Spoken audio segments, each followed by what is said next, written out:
Ողջույն սիրելի քույրեր եւ եղբայրներ։ Այսօր նորից խոսենք մի հարցի շուրջ, որը տարածված է նորից քրիստոնեական աշխարհի մեջ եւ մինչեւ անգամ վեճի պատճառները առաջացնում, վեճերը առաջացնում հավատացյալների միջև այդ հարցի շնորհիվ։ Եկեք ամեն բանից առաջ նորից խնդրենք Տիրոջ ներկայությունը, նորից որ Տերը իր Սուրբ Հոգի իմաստությունով մեզի լցնի, որ մենք զանազանենք երկրավոր երկնավորից, որ մենք զանազանենք չարը բարիից, արդարությունը անարդարությունից, սերը ատելությունից եւ այլ ամեն տեսակ լույս, ամեն տեսակ խավարից, որ փառնանք բաժանենք։ Այլապես Աստվածաշունչը մեր համար կլինի ձայն հանող ծնծղա։ Եկեք լսվենք Տիրոջ զորությունով սիրելիներ։ Եկեք ամեն բանից առաջ նորից անգամ աղոթ կանենք, խնդրենք Տիրոջ ուսուցանող հոգին, որ մեր մեջ լինի, որպեսզի ինքը մենակ մեր առաջնորդի այս խառնաշփոթ, այս անիրավ աշխարհի մեջ ցած ասած ինչի համար եմ ասում անիրավ, որտեղ անօրինություններով լիքն է այս աշխարհը։ Իսկ մենք աշխարհի լույսը լինելով լույս տանք կոնե մեր լույսովը խավար արեգակի տակին մենք լույս տանք, մենք լույս լինենք մարդկանց, Քրիստոսի խոսքերով ասած։ Լավ, աղոթենք, խնդրենք Տիրոջ ներկայությունը, ամենակարող իմ Աստված, քո ներկայությունն ենք խնդրում, քո զորությունը, քո արդարությունը, մեր ամեն մեկից մեջը թող բնակվի հավիտյանս հավիտյանից։ Մի վարքյան թող այդ արդարության իմաստությունը մեզ չլքի իմ Տեր, որպեսզի մենք այս կյանքի մեջ ճիշտ վարվենք, քո կամքով վարվենք, քեզ հաճելի լինենք իմ Հայր, փառք քեզի։ Խնդրում եմ, որ ամեն մեկից մտքի սրտի հետ թող խոսա Սուրբ Հոգիդ, ամեն լսողի ակաշները բաց անի իմ Տեր, որպեսզի միայն ու նորից դու փառավորվես իմ Հայր։ Փառք քեզ, այս ամենը խնդրեցի, որպեսզի միայն դու փառավորվես, որը երկնքում ես, Հայր, Որդի եւ Սուրբ Հոգի, հալելույա, ամեն։ Տեսեք, սիրելի քուրս եւ եղբայրս, մի հոգի այսպիսի մի հարց է տվել։ Քրիստոնյան ինչպիսի շոր պիտի հագնի, որ Աստծուն հաճելի լինի։ Քրիստոնյան ինչպիսի շոր պետք է հագնի, որպեսզի Աստծուն հաճելի լինի։ Սիրելի հարց տվող, ես հասկանում եմ, ինչից դրդված եք այս հարցը տվել, որտեղ առաջ ես էլ էի գայթակղվում, երբ որ տեսնում էի մարդիկ ինչպես են հագնվում, ու իմ մեջ բարկություն էր առաջանում, քրիստոնյան պետք է տես չհագնվի, քրիստոնյան պետք է ասես չլինի, այս չլինի։ Բայց այդ բարկությունը, իմ բարկությունը ինձի վնաս բերեց, ինձի հետ գցեց արդարության ճանապարհից։ Ես որ կարայի մի քիչ ավելի շուտ հասնեի իմ մրցանակին, ավելի հետ ընկա, ավելի ինձի վնաս բերեց դա։ Իսկ ընդհանուր առմամբ ես խորհուրդ կտայի ձեզ, ես էլ այդպես չեմ վարվում, ձեզ էլ խորհուրդ կտայի, որ չդատեք երբեք ուրիշին։ Մանանավանդ ձեր քուր եղբայրներին, մի դատեք, ոչ մի իրավիճակի մեջ մի դատեք, ոչ մի պահի մեջ մի դատեք, որտեղ դու չգիտես վաղը այդ նույն իրավիճակի մեջ դու կարող ես հայտնվես։ Դրա համար դատավորի դերում եղեք, ամեն դատ տվեք Աստծուն սիրելիներ եւ խաղաղության, համբերությամբ աղոթ կարեք նման քրոջ կամ եղբոր համար, եթե ինչ-որ մի ծանր իրավիճակի մեջ է։ Լավ, մի խոսքով, տեսեք, Քրիստոսի խոսքերը կարդանք սկզբից Մատթեոս ավետարանի 23-րդ գլուխ 25 խոսքը։ Վայ ձեզ դպիրներ եւ փարիսեցիներ, կեղծավորներ, որ մաքրում եք բաժակի եւ սկավառակի դրսի կողմը, բայց ներսևանց լիքն եք հափշտակությունով եւ անիրավությունով։ Կույր փարիսեցի, առաջ մաքրիր բաժակի եւ սկավառակի մեջը, որ նրանց դուրսն էլ մաքուր լինի։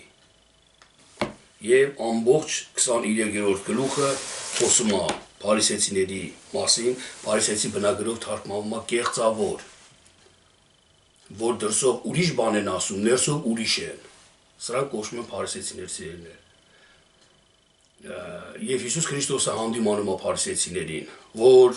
ներսդ մաքրի սկզբից։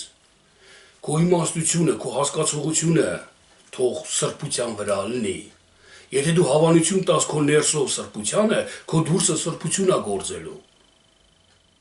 Դու չես կարող սիրես սրբությունը, բայց գործես չարություն։ Չես կարող, հնարավոր չի տենց։ Հոգուց ծնված ասում է, ուզենալ մեղ գործի չի կարա։ Եթե մենք այսօր սխալվում ենք, սայթակում ենք կամ մեղքեր ենք գործում, նշանակում է դեռ ամբողջությամբ չենք սիրում սրբությունը։ Ոչ թե մերժում ենք սրբությունը, այլ չենք գիտակցել, այլ չենք ընդունել։ Սիրելի հարց տվող, մի ժամանակ խարիզմատիկական եկեղեցին, ես 50-ական եկեղեցում եմ եղել, խարիզմատիկական եկեղեցում հագնվում էին ազատ, բաց, մազ էին կտրում, քսվում էին, ներկվում էին եւ այլ։ Ես ինքս ասում եմ գայթակղվել եմ շատ դրանից, երևի դուք եք դրդված այդ իրավիճակից, դրդված այս հարցը առաջացել է ձեր մեջ, որ իմանաք։ Ես խորհուրդ կտամ, նախորդ հաղորդման ժամանակ խոսեցի Եսայիա 11-րդ գլխի մեջ, որ իմաստության, գիտության եւ հանճարի հոգին, Տիրոջ երկյուղի հոգին, Տիրոջ խորհրդի հոգին, զորության հոգին մեր մեջ պետք է ըլնի, մենք պետք է ընդունենք այդ հոգին, որ այդ հոգիով, իմաստության հոգիով մենք առաջնորդվենք։ Գիտակցենք ու հասկանանք ինչ որ պետք է նա հագնի։ Քրիստոնյան ինչ որ պետք է հագնի, որ Աստծուն հաճելի լինի։ Ոչ թե այս եկեղեցում սենց է, սովորությունս այդ շորեր են հագնում, ես էլ կանի հագնեմ սենց, կամ չէ, դադեմ, դրանք սխալ են հագնում, Աֆրիկայում ուրիշ ձևի են հագնվում, տարազները նրանց ուրիշ է, Եվրոպայում ուրիշ ձևի եւ այլ։ Եվ վերջապես մենք պետք է ունենանք իմաստություն, որ չգայթակղվենք, որ Աֆրիկացում չստիպենք սենց հագնվի կամ Եվրոպացում խիես սենց հագնվում։ Նորից եմ ասում, որ գայթակղությունը ընդհանրապես ճիշտ չի, սխալ է։ Ոչ գայթակղեցնողն է մի բան, ոչ էլ գայթակղվողն է մի բան։ Երկուսն էլ բանի պետք չեն։ Ինչի համար ես Տիրոջը չընդունեմ, ինչի համար ես Տիրոջ համբերությունը, Տիրոջ հոգին, որը աղոթքի հոգին է, չընդունեմ այլ դատի հոգին, որը այդ Տիրոջ հոգին չի, ուրիշ հոգի է, անծանոթ հոգի է սա, ինչի համար ես դատի հոգին ընտրեմ։ Դրա համար ես կուզեմ, որ ամենքս էլ այս Եսայիա 11-րդ գլուխը շատ կարդանք ու փափագենք այդ հոգիները, որ մեր մեջ լինեն, որտեղ ամեն հարցի պատասխան իմաստությունը կտա։ Ամեն հարցի պատասխան իր մեջը կա իմաստության մեջ։ Տեսեք, ես ուզում եմ ամենքի շինության համար կարդամ, սիրելիներ, ինչպիսի հագուստ էին հագնում Աստվածաշնչով։ Աստվածաշնչով ինչպիսի հագուստ էին հագնում Իսրայելի ժողովուրդը, Աստված ինչ պատվեր էր տալի, ինչ օրինակներ կա դրանց համար, որպեսզի մենք էլ օրինակ վերցնենք դրանից։ Տեսեք, Հիսուս Քրիստոսը Մատթեոս 6-րդ գլխի մեջ ասում է.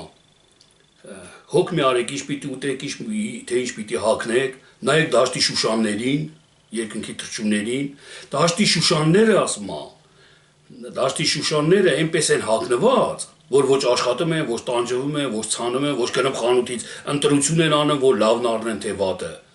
Բայց Աստված իրանց հենց է հագցնում, որ Սողոմոնը այդ ամեն իր մեծ իմաստության մեջ այդ ծաղիկներից մեկի պես չհագնվավ։ Սողոմոնի հագածորը դուք պատկերացնում եք ոնց կլինի։ Եթե ոսկին իր մոտ, իր երկրում երկաթի պես երկին չուներ, այնքան շատ էր։ Իր հագածները ինչ կլներ։ Աննկարագրելի, չգիտես ինչ ճոխ հանդերձներ կլներ, չէ՞։ Բայց Հիսուսն ասում է այդ ծաղիկների մեկի պես չհագնվավ Սողոմոնը։ Այսինքն այստեղ չի արգելում, չի ասում Սողոմոնը սխալ արեց, որ հագավ այդ ճոխությունը։ Ասում է դրանից ավելի լավ ճոխ կհագնեք դուք, որ Աստված իրանց հագցնում է ծաղիկներին ձեզ էլ կհագցնի։ Ուշադիր լսեք հագուստի մասին, ինչպիսի շոր հագնի հավատացյալը։ Հովհաննեսի հագած շորն էր ուխտի մազից։ Ուխտի մազից շոր էր հագել Հովհաննեսը։ Եվ դա Աստված չասեց, որ սխալ է կամ ճիշտ է, կամ դու ուխտի մազով ես որ դուք հագնեք մանգակ։ Ուղղակի արգելք կամ ոչ արգելք։ Թույլատրություն կամ արգելք։ Այդպես բաների մասին մենք գաղափար ունենանք, որն ասու կամքը, որը չէ։ Հովհաննեսն էլ ուխտի մազից էր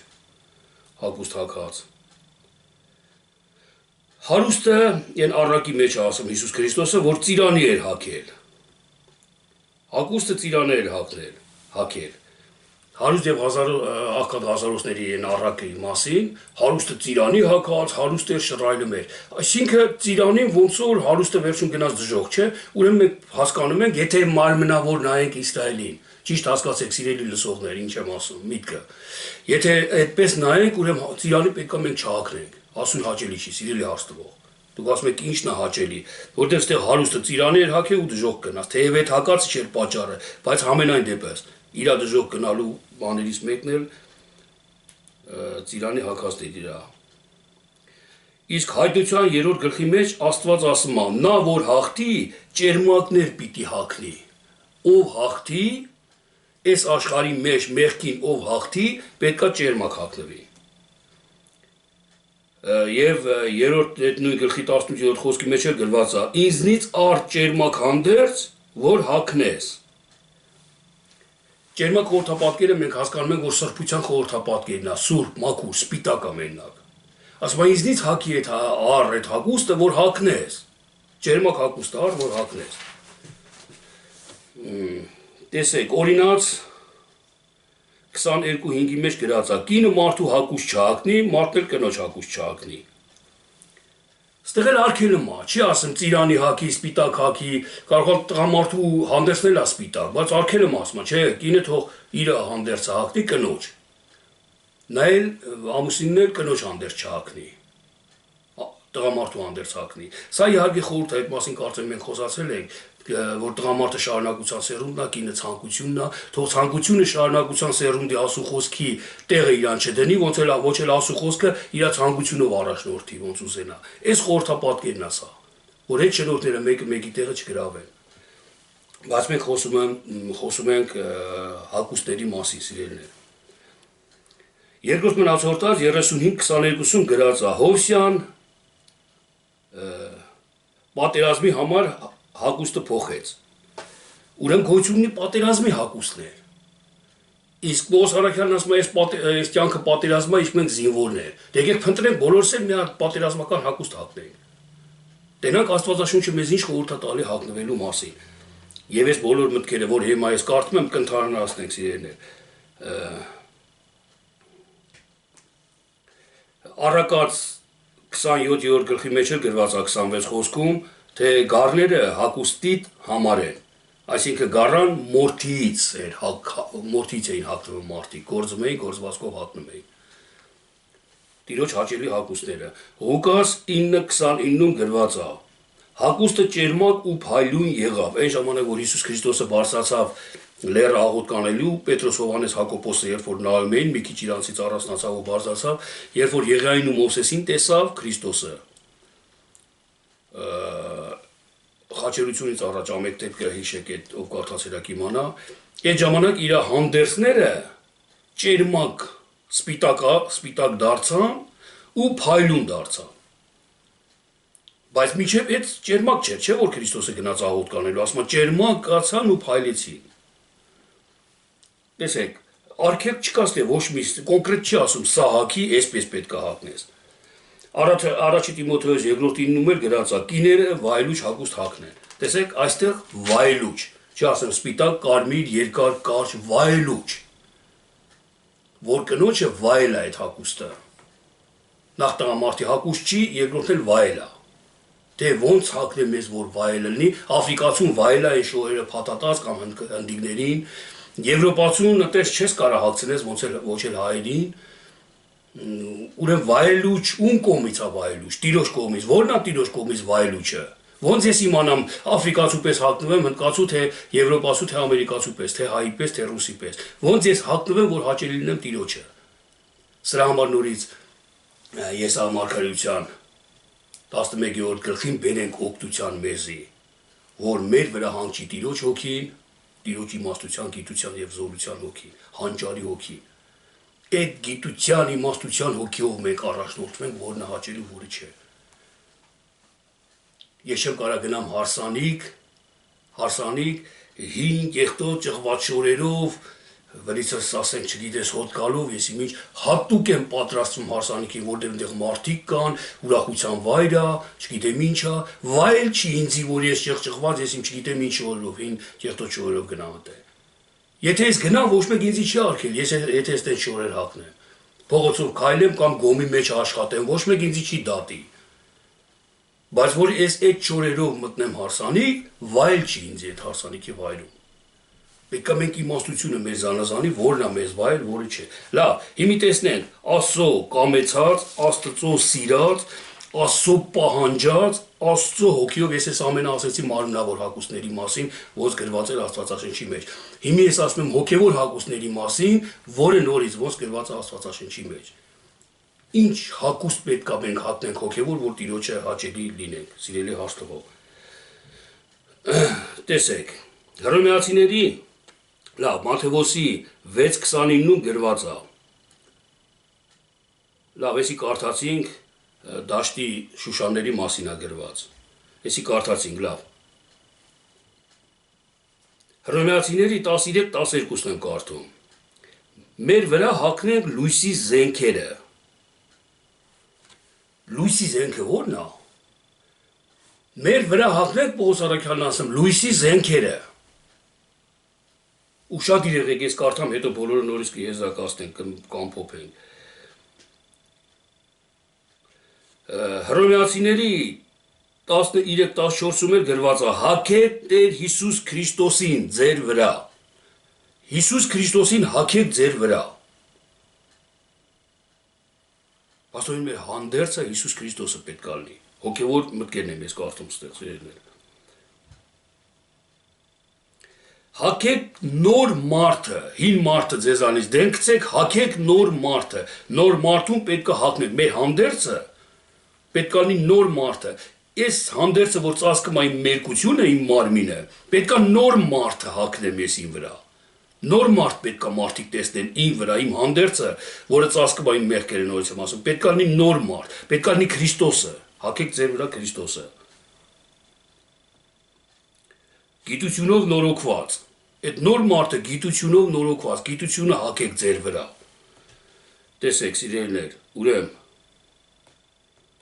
Եփեսացիների 6:11-ը հագեք Աստծո սպառազինությունը, արդարության զրահը, չգիտեմ, հույսի սաղավարտը, Եփեսացիների 6-րդ գլխի մեջ բարձ ասում է։ Հագեք Աստծո սպառազինությունը։ Ո՞րն է Աստծո սպառազինությունը։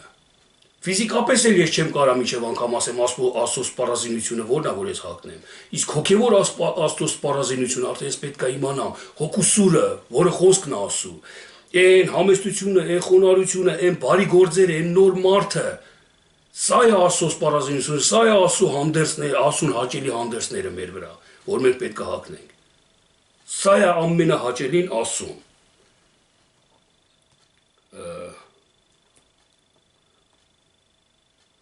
Կողոսացիների 3:12-ը հագեք գութը, հագեք գութը, ամեն բանի վրա սերը, եւ այդ ամենի վրա սերը հագեք։ Ես սերը ո՞ց կարամ հագնեմ։ Իմ սիրելով մարդկանց, սիրո պտուղները իմ վրա երևալով դա հանդերձ է ինձի։ Դա ծածկում է իմ ադամական մերկությունը։ Դա հոգևոր իմ շնորհքներն է ցույց տալի մարդկանց։ Սա է հաճելի սիրելի հաստվող ամեն հավատացյալին։ Հավատացյալի հագուստը այսպիսի հագուստ պետք է լինի, որովհետև սա է հաճելի Աստծուն։ Տեսեք, առաջի Թեսաղոնիկեցիներից 5-րդ գլուխ 8-րդ խոսքը։ Հավատքի վրա սիրո զրահը հագնենք։ Եվ այլ շատ տեղեր կա, ես այս մի քանի հատ եմ հանել, որպիսի մենք հասկանանք, որպիսի մենք տենանք Տիրոջ հոգևոր հագուստը ո՞րն է։ Ֆիզիկական մարմնավոր հագուստից մենք հասկացանք, որ ինչ էլ հագնենք, դա էականը չի, որտեղ Աստված ներսն է նայում։ Իսկ եթե ես համեստ մարդ եմ, նայեք, եթե ես համեստ մարդ եմ, ինչի համար պետք է հագնեմ, ես տեսեք, հիմի մոդայա, ոչ մեկ չի ասում, վայ նրա ջինսը ճղճղված ջինսը հագնում, այդպես բան չկա հիմի, սովորական է, բայց ես չեմ կարող հագնեմ էդի, չգիտեմ ինչի չեմ կարող հագնել։ Ես որ հագնեմ, ոչ մեկ ինձի չի դատի։ Ես շատ հավատացյալներ եմ տեսել, հագնում են, տես մոդա է, մի խանութից առել է այդպիսին է։ Բայց ես չեմ կարող հագնեմ, չեմ հասկանում ինչի, բայց չեմ կարող հագնեմ, չեմ սիրում կարողա։ Կարողա ես հավատացյալ էլ չլինեի, չսիրեի, չհագնեի այդ ճղճղված շորերը։ Տեսեք սիրելիներ, Աստծուն հաճելին, որ հագուստ է, որ մենք պետք է հագնենք։ Միթե այս ճղճղված ջինսը պետք է ինձի դրախ կամ դժոխք տանի։ Միթե պետք է Աստված ասի, վայ հենց լավ շորը հագե մոդայի հետ այդ մի որդիս։ Միթե Աստված դի դրա համար շորերի համար հոգանի։ Ոչ, սպառազինությունը սերը, նոր մարդը, ամեն սպառազինությունը մենք պետք է հակնենք Աստծո։ Մեր գործերը պետք է փայլի, սպիտակ հանդերձները պետք է փայլի Տիրոջ առաջին, ոչ թե սպիտակ հանդերձը, այլ անմեղք հանդերձները, սուրբ հանդերձները, սուրբ գործերը ավելի ճիշտ, սուրբ մաքուր գործերը։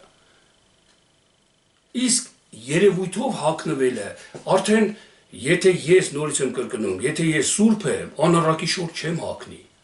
որ այդ շորը մոդայա մենակ այն ջահել հիբի աղջիկներն են հակնում։ Նորմալ ընտանիքի աղջիկը չի հակնի այդ շորը, հենց հակավ կասեն ինքն էլ է նրանցից։ Նրանց պես է, նրանց շրջապատից է ուրեմն այս աղջիկը։ Քանի որ այդ խոսակցությունները կա, չի հակնելու այս աղջիկը այդ շորը, որ Տիրոջը նորից հաճելի լինի։ Հասկանում եք, թեև այդ շորի մեջ էլ չի, բայց այս աղջկա ներսի հավատքի չափով է ինքը հակնվելու ու առաջնորդվելու։ Նույնը տղամարդիկ։ Իմ մեջ, ձեր մեջ հավատքի չափը ինչքան որ կա, այդ չափով եք դուք շարժվելու առաջ, դուք չեք կարող քիչ կամ շատ շարժվել։ Դուք կարող ցույց տաք, որ շատ եք շարժվում, բայց ձեր ներսը քիչ է, դուք չեք կարող օրից մի օր երևալու է ձեր հավատքի չափը։ Ցույց է տալու ձեր հավատքը, ձեր հակնվածը։ Ձեր հավատքը ցույց է տալու ձեր գործերը։ Ձեր ներսի հավատքը ցույց է տալու ձեր դրսի գործերը, ձեր դրսի համբերությունը, ձեր դրսի սերը ցուցադրված։ Մարդիկ պետք է տեսնեն դա։ Դրա համար իմ սիրելի քուրիս եւ եղբայրս, ես չեմ կարող այստեղ Հայաստանում հնդիկների պես գլուխս կապեմ, ասեմ այդ շորն է։ Կամ ստեղ ընդունված չի դա, իսկ եթե Հնդկաստանում հավատացյալը տենց անի, ոչ մեկ իրան չի ասի, դա շնորհքով չի, Աստուն հաճելի չի էդի հանակցա գլխիցը։ Դա այդպես չի, սիրելի քուրիս եւ եղբայրս։ Դրա համար այսօր մենք ամենքս գիտակցելով, որն է Տիրոջ կամքը, բարին հաճելին ու կատարյալը, որն է նա, որ ես չգայթակղեցնեմ իմ քրոջը կամ եղբորը, ոչ էլ եկեղեցու ոչ մի անդամին։ Դրա համար մի դատեք ոչ մեկին, իսկ եթե մի քույրի կարճ ահակ է, կամ կիսամերկ ահակնված գալիս է տենց եկեղեցի, դա իր հավատքի չափն է, դա իրանց եկեղեցու սովորությունն է, դրանից էլ մի գայթակղվեք։ Միգուցե վաղը չեմ իսօրը Աստված քո գայթակղվելու համար քեզ ավելի շատ պատժի, քան թե իր այդ կարճ հագնված շորի համար։ Դրա համար մենք դատավորներ չենք, դատավորը մեկն է, որը երկնքումն է։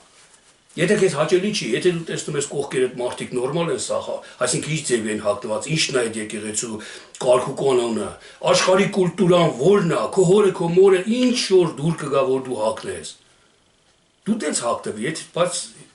երբեք մի մտածեք, որ Աստված ասում է, որ սենց շոր հագնվի, էսի է իմ դուրը գալի։ Հրյաների կանայք ականջողներ ունեին, լիքը գցած ձեռներին, ճակատներին, զանգուլակներ, ոտերի վրա չխչխացնելով պարմման էին գալի գրված է գրքի մեջ։ Եվրեները այդ ժամանակ սենց էին կանայք։ Բայց Աստված չէր ասում, խիեկը տենց հագե, խիեք ինչ եք անում եւ այլն։ Դա ինչ որ իրանց տարազներ, իրանց ժամանակի մեջ դա էր մոդան, դա էր կարգ ու կանոնը, դա էր հաճելի, չգիտեմ ինչ բառ ասել։ Բայց այսօրվա վիճակով խառնված է իրար։ Հնդկաստանը, Աֆրիկան, Հայաստանը, Եվրոպան, Ամերիկան, Ռուսաստանը, սա խառնված են իրար։ Հայաստանում ես հիշում եմ ծնկներից վեր ով յուբկա հագներ դպրոցում 70-ական թվականների բան եմ ասում, 60-ի վերջերի։ Ով հագներ նրան անուն էին կպցնում, վատ անուն էին կպցնում։ Բայց հիմի կարող է մի հատ առաքինի մարդելի ծնկերից բարձր կամ տարիքով կինելնի հագնվի գա, ու ոչ մեկ իրան չդատապարտի։ Բայց եկեղեցում, քանի որ չկա այդ սովորությունը, քանի որ չկա այդ իրավիճակը, կդատեն իր եկեղեցում։ Որովհետև ոչ մեկ չի հագնում։ Ես համոզված եմ, որ այդ կինն էլ չի հագնի եկեղեցում այդ շորը, որովհետև կտենա, որ ոչ մեկ չեն հագել, իրան անհաճելի կլինի դա։ Առաջ անգամ, երբ որ հավատացյալների հետ ես երբ որ շփվա, առաջ անգամ ինձ հրավիրեցին պաշտամունքի, արի գնանք տեսելի մի անգամ։ Մի անգամ գոնե աշկովը տեսելի անդադ լսել ես հավատացյալները լույսեն անջատը մեզ են։ Արի մի անգամ տես դու ինքդ էլի համոզվի, ավելի լավ մի անգամ տենաս, քան ստել լսես շատ անգամ։ Ու ես գնացի նստած էին տան մեջ, տարիքով կանայք կային, երիտասարդներ կային, երեխեք կային, լիքն էին։ Ու ինձ տվեցին նա բասկաթորեր, այդ ամենալավ բասկաթորի վրա, ես էլ աշխարհից առաջի անգամ հավատքի կյանքի ժողովրդի մեջ եմ մտել։ Ոտս նստեցի ու ոտս գցեցի ոտին, ոտիս, ու սենց հպարտ ձևով նայում եմ ու սենց Աստված ոնց որ միտքս բացել էլի ոչ մեկին նման չէի ես հաճելի չէր այդ պահը եթե ես տենց անեի մեր տան մեջ սովորական կլներ եթե ես տենց անեի ընկերոջս տան մեջ նորից սովորական կլներ բայց ես հավատացյալ մարդկանց մեջ ես զգացի որ ես ինչ չեմ անում ես զգացի որ ես սխալ եմ անում ոտս կամած իջացեցի տեսա ոնց են իրանք նստած այն ամենահամեստ ամենալուր ամենալուր ձևով ու հետի տպվելով իմ մեջ ես մեր տան մեջ էի մինչև անգամ աշխատում այդ ես նստեի ոնց որ եկեղեցում էի նստած սիրեցի այդ պահը չգիտեմ որտեղ այդ պահի մեջ կար համեստություն այդ պահի մեջ կար մի հատ ուրիշ կյանք քանց թե այն ցուցադրական չգիտեմ ինչի մեջ Սիրելի հարցնող մի կայթակղվեմ ոչ մի բանից ոչ մեկից եթե տեսնում ես այդպես աղոտ կարա իր համար Քո աղոթքի համար Աստված քեզ ավելի շատ կվարձատրի, քան թե քո գայթակղվելու համար։ Քո գայթակղվելու համար միգուցե Աստված փագել քո ականջները, որ Տիրոջ խոսքի հանդեպ չունենաս ձգտում, կարդալու չգիտեմ, ինչ որ մի բան միջև անգամ կարողա դու բան ստանաս։ Դաստիարակչական պատիժ ստանաս Աստվածանից։ Դրա համար մի գայթակղվի, քեզ գայթակղվում։ Հոգևոր ինչի պետք է գայթակղվի։ Հիսուսը խաչի վրայից գայթակղվավ, ասեց, «Արա ես ձեր մեղքերի համար եմ խաչվում, դու կլտես ինչ եք անում», գայթակղվավ երբևէ։ Եկեք նմանվենք Քրիստոսին։ Նմանվենք Քրիստոսին, որտեղ Քրիստոսն է մեր օրինակը, մեր եղբայրը։ Քրիստոսն եկավ օրինակ եղավ մեզի, ասեց, «Ինչ ճանապարհով դուք էլ անցեք, դուք էլ պետք է անցնեք։ Ինչ ճանապարհով որ ինքը անցավ, մենք էլ պետք է անցնենք»։ Իր ճանապարհը փշոտ էր, քարոտ էր, գլուխը դնելու տեղ չուներ, սովված ծարավ անապատներում էր։ Գիշեր ցերեկ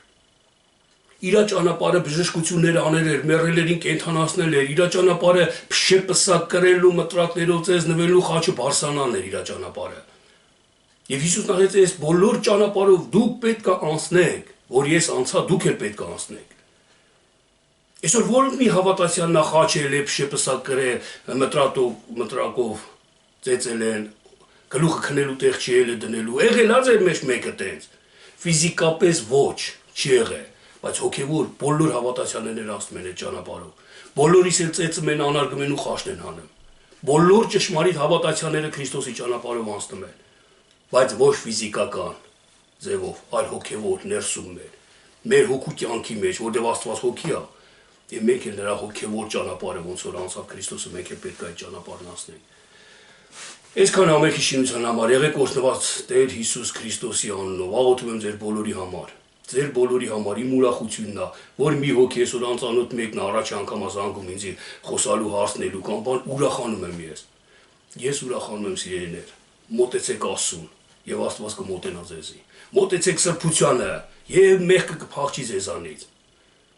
Բացարեք դուռը ձեր սրտի, ձեր մտքի դուռը բացարեք Հիսուսը կմտնին դե։ Չեք բացանը, փակում եք ձեր մտքի դուռն ու ուրիշի մտքերը անգիր արած առանց հասկանալու խոսում եք։ Դրա համար փակ է, Հիսուսը չի ապրում ձեր մեջ։ Ես սա խոսում եմ այն մարդկանց մասին, ովքեր օրենքի խստության մեջ են առաջնորդվում։ Իրանց սիրտը չեն բացանում։ Հիսուսը օրեկան ծեծում է։ Մի հարց են կարդում, չեն հասկանում ինչա գրված է։ Չեն էլ ուզում հասկանալ, չեն էլ բացում որ հասկանան։ Փակել տեսմը նման, դե կհասկանանք։ Ոչ սիրելի քուրիզ եւ եղբայրս, բաց արա, երբ որ հենց Աստված ծեծում է քո սրտի դուռը, բաց արա, Ստափվի, Տեր Աստված, դու եսի քո մարմինն է։ Դու ասել ես պետք է ուտես իմ մարմինը, որ կյանք ունենաս։ Իսկ այս մասն ասում ես մի կետ, երկնքում կուտես, երկնքում էլ ինչ ուտեմ։ Որ ես երկնքում եմ էլ ինչ։ Երկրի վրա պետք է եսի Քրիստոսն է, պետք է ուտենք։ Քրիստոսի մարմինն է, պետք է ուտենք, որ ապրենք։ Այն ամենավերջի օրենքից սկսված, ամենայն վերջի հայտնության խոսքից վերջացած մի կետ կամ նշանագիր չպետք է լինի, որ անցնի, բոլորը պետք է կատարվեն։ Այսօր մի ասեք, էդի չի, էդի թողն այդի երկնքում, էդի խափկանք, սրանք խափում են ձեզ, եթե դες բաներ կասեն կամ լսեք ինչ-որ մեկից։ Որտեւ այդ մի կետ կամ նշանագիրը քո մեջ բացվելով, քո աչքերը լուսավորում է, դու տեսնում ես Տիրոջը, եւ կյանքի մեջ քո հանդերձները սպիտակում է եւ փայլում ես դու։ Սա է հաճելի հագուստը Տիրոջը։ Թող Տերը փառավորվի Եղեք օրհնված Հիսուսի անունով, ամեն։